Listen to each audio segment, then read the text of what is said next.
Hello. Magandang gabi po sa ating lahat.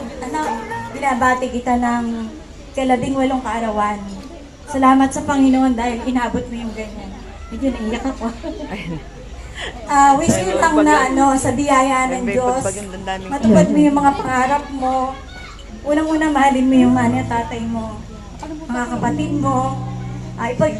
Ipag-pray mo palagi sa Panginoon ang mga pangarap mo. Ano man ang mga pagsubok na dumating, kailangan lagi si Lord, anak. Pray ko sa inyo magpipinsan, magmahalan kayo. Salamat sa inyo nga pala mga pamangkin ko. Sa kabila ng mga panahon na yon. Salamat sa pagmamahal nyo kahit maaga na wala ang tituinot nyo. Hindi nyo pa rin ako kinalimutan, tsaka si ate nyo. Maraming salamat sa inyo. Panalangin ko anak ko pa rin yung mga pangarap mo. Ipaubaya mo sa Panginoon ang lahat. Mahalin yung mga magulang mo at mga kapatid mo. Magmahalin kayo magpipinsan. Happy birthday, anak. Hindi magkasya. Happy birthday! Happy birthday!